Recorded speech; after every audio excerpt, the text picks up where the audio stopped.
What's up, guys? Aradhya Gupta here from Internal Combustion, and I'm super excited for today's video.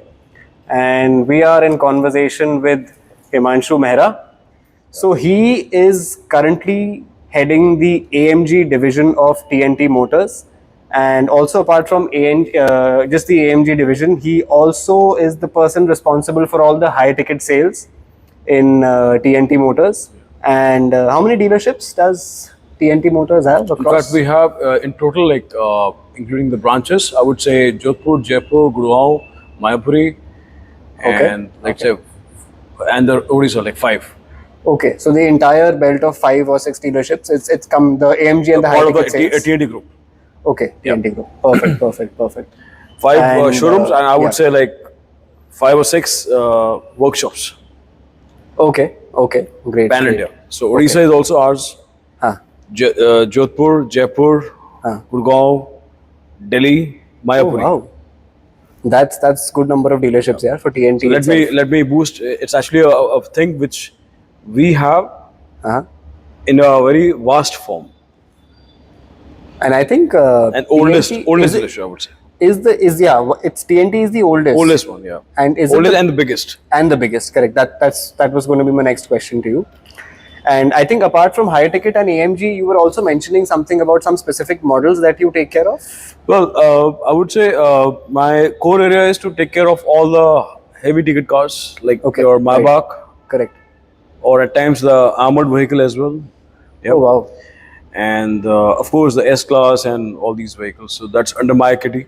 So the armored vehicles are basically for people at what level? I mean, what kind of people go and buy the armored vehicles from you? Well, I would say it's completely government orders. Okay. And I don't name them, but yeah, of course. Understood. And being a confidential thing that way. So understood. But yes, the who's and who of our country are using this vehicle. Fantastic. So yeah, that's Himanshu Mehra right in front of us. So I think the first question that I'll ask you is, I mean, you being such a hardcore car enthusiast and you love all kinds of cars, which is precisely what we're going to be talking about today. Why Mercedes Benz? I've seen you work with Mercedes Benz since so many years now. How many years have you been working with Mercedes Benz for now? Good question. I would say it's been 20 years now working with the brand. Yeah. So why don't you walk us through your entire journey with Mercedes Benz, and probably even before that, what made you choose Mercedes as a brand to work with? Very emotional question, but yes, when I see myself being Himanshu Mehra like 20 years back, in fact I worked for 8-9 months for Daewoo Motors. Okay. Yeah. And that's before Mercedes. Before Mercedes. Okay. And then I would say join here. And it's been so many years now, and trust me, it never feel like so many years has passed away. It's like every year some new challenge come up, new profile come up, like handling the corporates or the embassies as well, or the AMGs and Maybachs and Armoured and all these heavy ticket cars. So I don't feel like it's been 20 years I already crossed. I feel like I just joined, I think maybe last year only. I mean, that's, I think, the beauty about the fact that because it's your passion. I think cars has been your passion. I try to just groom myself. What's latest updates, the telematics, the new technology which is coming up to India. So I would say we are almost at par with Germany now, which is a good sign. And I think even in terms of roads, I think thanks to Mr. Gadkari, that even in terms of roads now we are getting close to Germany. Absolutely, if not exactly as much as Germany, but very close to Germany in terms of the expressways he's building. Especially the Delhi, Mumbai and Delhi Agra as well. Oh yes. And upcoming Delhi to Dehradun within probably in 2 hours times. Delhi, Dehradun, and even Agra to Lucknow if you've traveled. Oh yeah, I haven't traveled that side, but I heard so. It's one of the cleanest highway. It's quite nice. I drove there about 2 years back. It's fantastic. Wow, beautiful. So walk me through where you started in Mercedes, and what was your job profile 20 years back, and how you evolved with Mercedes Benz. We have all the time with you.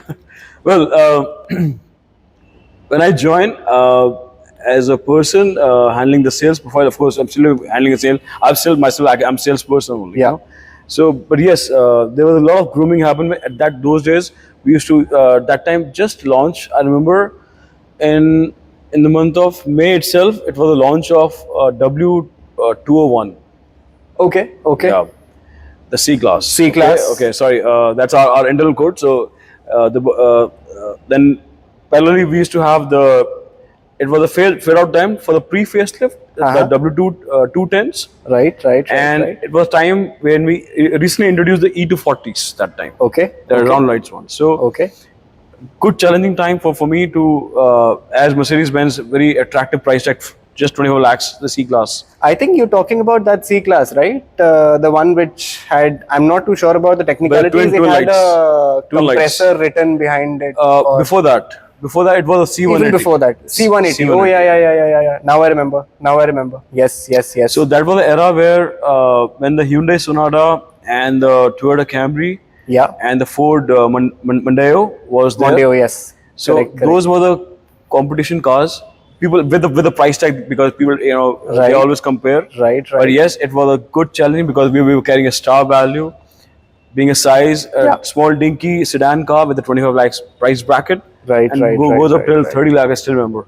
So Yeah. it was good fun, and trust me, 5-6 years was really like a roller coaster ride for us, like selling, delivering, all this. I mean, it would have been hard. I mean, Mercedes, or I would say any other any of the good European brands, they've always been, and I think in a very good way, they've always been ahead of times Certainly, in yes. terms of what they are offering out to the client, and it's sometimes very hard for the client to actually really get it, that why am I spending that kind of money on these European cars. I still remember. I want to add one more point. In that time, the W220, the last third generation S class Right. was made in India. The first S class made in India. You're that talking time. about the rectangle headlights? It was a joint light, big joint light. Okay. The W220. Understood. And that was early 2000 when we started manufacturing, assembling the S class in India. I think I know with the one which you're talking 320. about. 320. S320. Yes, S320. So yeah, my granddad, my Nanaji had that one. Yes. Okay, wow, Yes. wow, beautiful. So yeah. People have an impression that, it's all made in Germany, coming all the way CBU. I said, no, it's made in India. It was made in India, or it was assembled in India? Assembled. Assembled in India. Yeah, Okay. as we call it, as a Assembled in tagline, Mr. Modi says, made in India. Make in India. Make in Right, India. right, right. By the way, we have 15 rather. We have assembly lines at our Pune Chakan plant where we are doing Okay. assembling of from the S Maybach till A200. Oh wow. Yeah. Even Maybach is being assembled in Pune. It's made in India. Oh wow. And by the way, nice. EQS, the 580, Yeah. the first electric car after Germany, India is the only plant in the world, for your kind reference, that we are doing assembling here. Oh wow. I would say again made in India.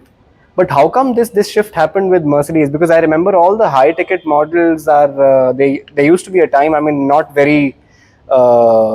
Just about 2-3 years back, I remember all the high end models. They were like completely imported as CBU from Germany. But how come this change happened? No, it's been 20 years now. This is already happening. Oh really? People are not aware. They are aware only about C class or E class or the GLA or the GLS. Like even till right now, when you're telling me this, even I was under the impression that the machines up to probably 3 liter of displacement or even 2 liter of displacement, they were all assembled in India. But rest all the other models, like the one standing here, also I was under the impression it's a CBU. It's a CBU. This is a CBU. Okay. But Maybach S580 is a completely made in India. Oh wow. Yes. That's nice. S450 made in India. Then EQS 580 is made in India, first electric car. AMGs, okay, talk about my department. AMG, the first AMG, I would say we are among the few plant in the world. For your kind reference, the first the AMG was the GLC 43 AMG, the 3 liter. Right. That's made in India. Made in India. Okay. A35, GLA35, made in India. 3 AMGs are made in India right now. Oh wow. But tell me one thing. I mean, I think this question has always, should I say, bothered me, or it's always sort of, I've always been in a doubt. I'll be very honest with you. Please. Like many other prospective buyers of any European cars, that if a car is complete, it's coming as a CBU versus it's being assembled in India or manufactured in India, is there a quality difference? I'll be honest with you. Yeah, please. it's just our myth. The tire pressure, air, and the fuel is from India. Rest, Okay. the quality of this car and my regular GLS Okay. is absolutely same. Okay. Okay. Or rather than, I would say the good example is, let's say somebody is buying a Maybach S680 a V12 engine compared to my Maybach S580, which is a V8 4-liter engine. The both are identically same in terms of quality standards. And 680 is a CBU. 680 is a CBU. That's And made in 580 is a locally assembled car. local assembled here. And the quality is the same. It's There's absolutely no difference. same. We can't compromise the quality. I mean, that's what even I thought. The fuel is from India. Yeah. The tire pressure is from India. Rest, it's the same quality, same paint, everything same. Right. You know? And I'm sure fuel is, I mean, कहने की बात है, many people say that the fuel is impure, this, that. I'm sure, I mean, at least what I think, that's not too much of a difference in fuel quality, or is there in probably Germany versus India in terms of fuel quality? See, they have more variety of fuel. In terms of higher octane? Octane 1, 2, 3, 4, 5. There are 6, 7 levels. Here, Germany. Okay. Yeah, not in Germany, entire Europe. Okay. Here we're talking about, like, let's say 97. Okay. I think 98. I don't know. India, I mean, 98. Do you have it in 98 also? Yeah. Okay. So I never heard. Or then they say 100 octane. I think 98 or 97, I'm not sure, but you do have a few petrol pumps, 97, 98 high octane petrol that they're giving. Yeah. So 100 octane then. Yeah. So then I've seen in Germany, like, they have 110 octane as well. Oh my God, that's like what, aviation fuel or what? they mentioned some, like, it's a premium fuel they call. But they charge again very. It'll be quite expensive. Price, Yeah. So I think I'll come to the next question now, and this is going to be a hard one for you. So let me warn you beforehand. Okay. Being a Mercedes marketing guy and sales guy, which of the from amongst the entire line of AMG models, I'll only talk about AMGs because that's the most exciting part. That's our core area. Yeah, that's the exciting part. So which amongst all the models of AMG, which is your favorite one and why? Your personal favorite one and why? You asked me an emotional question that way. Something which you're. इसीलिए ये podcast बनाया है. Well, maybe I'll keep one car in my garage, one of the AMGs, which is all-time my favorite, and that is my S63 AMG Coupe. S63 AMG Coupe. Acha, the one which was standing here the last time I came. That Yes. one. Oh yeah. That's only few machines in our country and in the world as well. It has the luxury, it has the style, it has the power. Yes. It has the statement. Yeah. The frameless glasses. It has, they're saying that, okay, hey, look, I'm arrived. That kind of looks, okay. And I would say that car is complete a package of power and luxury both. Both the ways. Yeah. And it looks unique. It does. I mean, I remember standing next to it last time when I came to meet you. Two-door S-Class. Yes. So in India, very few people can understand this definition of a coupe. Yeah. Or people call coupe at times. It depends on the pronunciation. Depends. But yes, very few people can understand this language of a two-door S-Class. People hardly can differentiate. And it'll be very, I think it has a very niche category of prospective buyers, the S-Class Coupe. Yes. If I'm not wrong, because generally if I'm to talk that people, when they think of the S-Class, usko aap jaise hi bologe ki yaar, it has two doors. Yeah. You know, the first thing he'll come up with, yaar, if I'm buying an S-Class, why should I buy an S-Class with two doors? That's why you asked me a very emotional question, and trust me, the rear seats are such a comfortable seats. Push a button, the seats can go forward, and the rear. That I'll vouch for. I mean, yeah. German personality kind of people can sit on the back seat. Trust me. I mean, that I'll vouch for, even at a personal level. Even though I picked up a C-Class from you sometime about a couple of years back. Of course. So I will not compare the rear seat of a C-Class because the purpose of a C-Class is very different. Correct. But when I'm talking about machines like E-Class or even S-Class for that matter, I think Mercedes Benz has nailed the rear seat. Yeah. And but here you have it's short wheelbase S-Class. What I'm talking about, and it has, like, while sitting on the driver's seat, of course you can feel the V8 naturally aspirated engine, and it's amazing. It's not a bi-turbo; it's a naturally aspirated. It is not discontinued globally.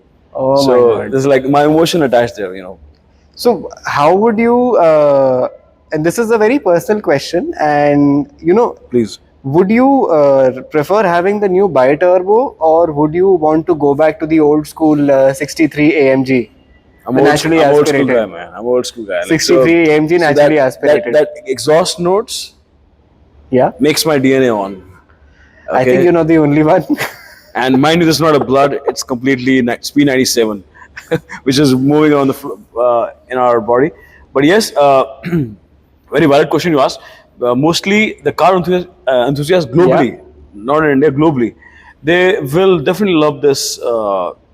The natural spirit engines, not the. I mean, not the bioturbos. Even while talking to you, I think so, guys. It's not cold in this room. Why I'm rubbing my hand is because the moment we started talking about the naturally aspirated engine, you guys have to hear the exhaust note of that machine.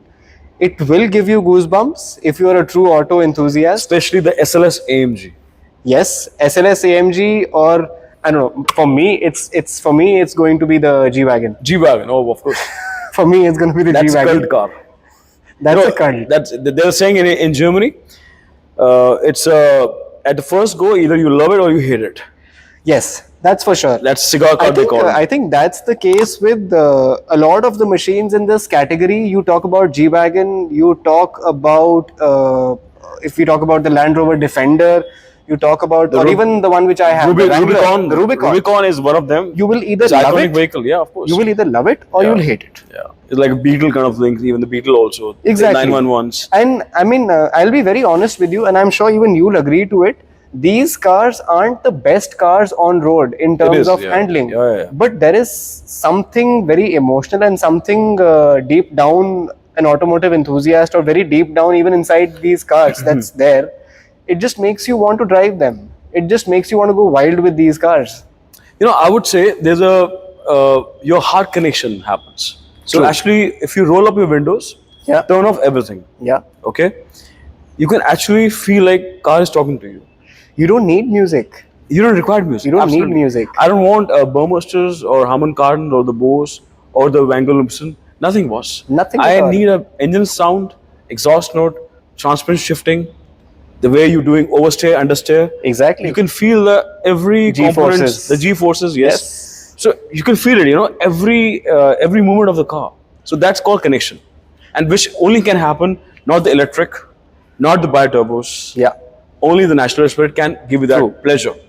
The pleasure which other things can give in life, I'm sure this pleasure can give by the engines.